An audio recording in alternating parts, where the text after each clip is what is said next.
Hello students, today in video number 65 we will see civics, major challenges before democracy. So see here, today we will discuss effect of unemployment in economy. So there are 5 effects in your book. So see here, first number, the adverse effect means negative effect in the economy. So there is a first number, wastage of manpower. Wastage of manpower due to unemployment. We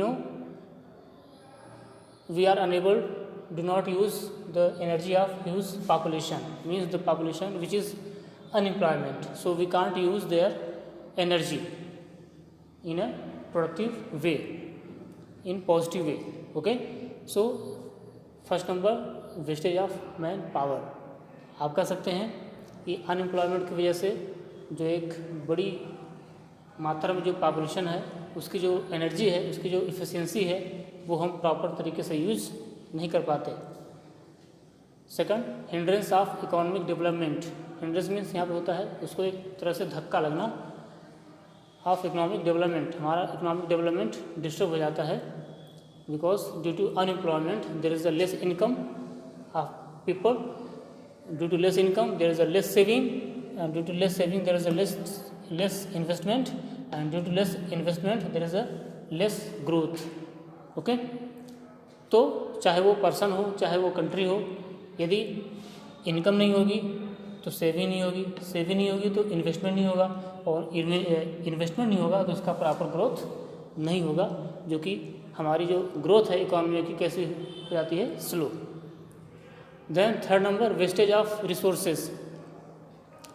जो भी wastage means जो भी resources हैं, suppose करिए कोई भी person है, उसके एजुकेशन में, उसकी ट्रेनिंग में जो भी मनी, फैसिलिटी, ट्रेनिंग प्रोग्राम्स, जो भी रिसोर्सेज यूज हुए हैं वो हमारा वेस्ट हो जाता है अगर उसको प्रॉपर एम्प्लॉयमेंट न मिले.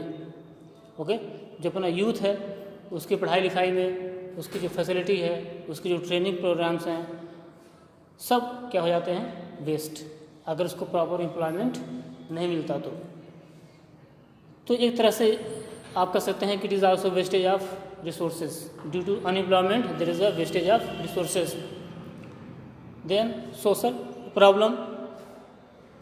अनएम्प्लॉयमेंट की वजह से बहुत सारी सोशल प्रॉब्लम है वो भी क्रिएट होती हैं, जैसे खाली दिमाग शैतान का. तो यहाँ पे अगर कोई पर्सन खाली बैठा है घर में तो इट इज़ डिससेटिस्फैक्शन, फ्रस्ट्रेशन, और इसकी वजह से जो सोशल इविल हैं, थेफ्ट, डकैती, डिसऑनेस्टी एंड और तरह की सोशल इविल क्रिएट होती हैं. It is just because of unemployment. वही यूथ अगर प्रॉपर एम्प्लॉयमेंट में इंगेज होता है तो ये चीज़ें उसके दिमाग में या उसकी लाइफ में या सोसाइटी में नहीं आ पाती है. So social problem, it is also effect of unemployment. Then political instability.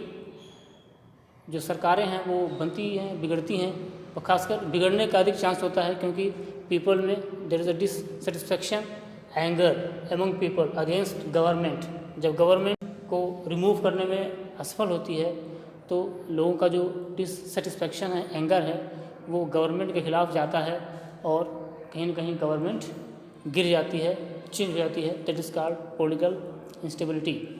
Okay, so it is the effect of unemployment. You can say that negative effect of unemployment. Let us see the next topic, ways and means to remove unemployment. कैसे और किस माध्यम से हम बेरोजगारी को हटा सकते हैं देश से या कम कर सकते हैं, ओके, मिनिमाइज कर सकते हैं. सो कुछ यहाँ पे तरीके दिए हुए हैं. First number, to check population growth. सबसे पहला काम अनएम्प्लॉयमेंट को कम करने का, जो पॉपुलेशन है उसको कम से कम करने का प्रयास करना. Okay, rising population should be control. जो बढ़ती हुई पॉपुलेशन है देश की, इसको पहले कंट्रोल करना है, तब कहीं कहीं फिर अनएम्प्लॉयमेंट ऑटोमेटिक कंट्रोल होगा. Second number, development of small and cottage industries. जो स्मॉल एंड कॉटेज इंडस्ट्रीज़ हैं उसका अधिक से अधिक इस्टेब्लिशमेंट, खासकर रूरल एरियाज़ में, अर्बन एरियाज़ में, ताकि लोगों को अधिक से अधिक रोजगार मिल सके। Maximum people should get the employment due to these small scale industries. Okay, so we should establish more and more small scale industries. Then third number, vocational education. Vocational education in the sense of कुछ ऐसा education जो हट के हो, जो traditional न हो, तो उससे एम्प्लॉयमेंट के चांसेस बढ़ जाते हैं। Need to change the education pattern and system. इस समय की जो डिमांड है वो कैसी है, एजुकेशन सिस्टम और जो पैटर्न है उसको चेंज करने की, और जो एजुकेशन सिस्टम है प्रेजेंट टाइम का, उसको टेक्निकल और जॉब ओरिएंटेड बनाने की आवश्यकता है। और ये कैसे होगा, वोकेशनल कोर्सेज को इंट्रोड्यूस करके। तो अपने एजुकेशन सिस्टम में वोकेशनल एजुकेशन को अधिक से अधिक प्रमोट करना चाहिए। We should promote more and more vocational educations. Okay, see here, fourth number, increases in investment. Government should increase the investment in public sector, okay, in large scale to generate more and more government jobs. Then next, development of subsidiary occupation. Subsidiary occupation means एक जो वैकल्पिक व्यवसाय है, जैसे यहाँ पे rural areas में, जो अर्बन एरियाज़ है या रूरल एरियाज़ है, वहाँ पे dairy farm, pisciculture, poultry farm, horticulture, floriculture, ये सब चीज़ें हैं। डेयरी फार्म मीन्स आप समझते हैं ना, मिल्क एंड उससे संबंधित प्रोडक्ट्स। पिसीकल्चर जो मछली पालन केंद्र हैं, पोल्ट्रीकल्चर जो मुर्गी पालन केंद्र हैं, ओके, हॉर्टिकल्चर जो सब्जियों से संबंधित है, और यहाँ पे फ्लोरिकल्चर मीन्स फ्लावर से संबंधित। सो ये सब चीज़ें हैं जो खेती है, एग्रीकल्चर का जो पार्ट है, इसको प्रमोट करना चाहिए, इसका डेवलपमेंट करना चाहिए, जिससे कि अधिक से अधिक एम्प्लॉयमेंट अपॉर्चुनिटी क्रिएट हो सके। इसके बाद next, training facilities. Training facilities का मतलब यहाँ पे जो अनस्किल्ड वर्कर्स हैं उनको स्किलफुल बनाने के लिए ट्रेनिंग प्रोग्राम्स ऑर्गेनाइज करने चाहिए, जो कि it is very important for technical job. So training programme, training facilities should be organised for unskilled workers in rural areas, encourage them by help and assistance. Okay, so it is need of their efficiency to improve.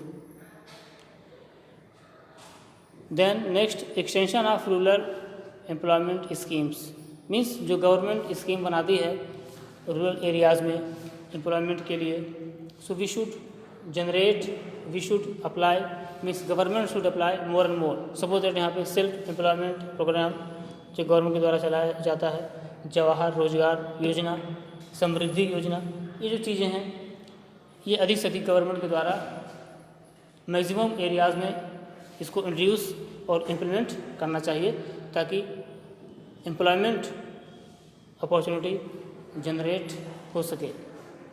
After that, development of agriculture. Development of agriculture means जो agriculture है उसमें new schemes, multi cropping system, improved seeds, fertilisers, new techniques should be introduce. Means खेती का भी जो format है उसको change करने की आवश्यकता है। जो हमारा ट्रेडिशनल एग्रीकल्चरल पैटर्न है उसको बदलने की आवश्यकता है, और नई चीज़ें, टेक्निकल चीज़ें, new schemes, multi cropping system जिसमें एक ही समय में एक ही खेत में दो या दो से अधिक फसलों को उगाया जा सकता है। जो सीड्स हैं वो कैसे होने चाहिए, इम्प्रूव्ड, कम सीड से अधिक प्रोडक्शन हो सके। फर्टिलाइजर्स का यूज हो ताकि प्रोडक्शन अधिक से अधिक हो। न्यू टेक्निक्स जिससे कि बड़े एरियाज़ में कम समय में खेती की जा सके। सो ये चीज़ें हैं जो कि इंट्रोड्यूस होनी चाहिए। Okay, so it is the topic, small topic of your lesson. Okay, so see in the book, read the book. Thank you, have a nice day.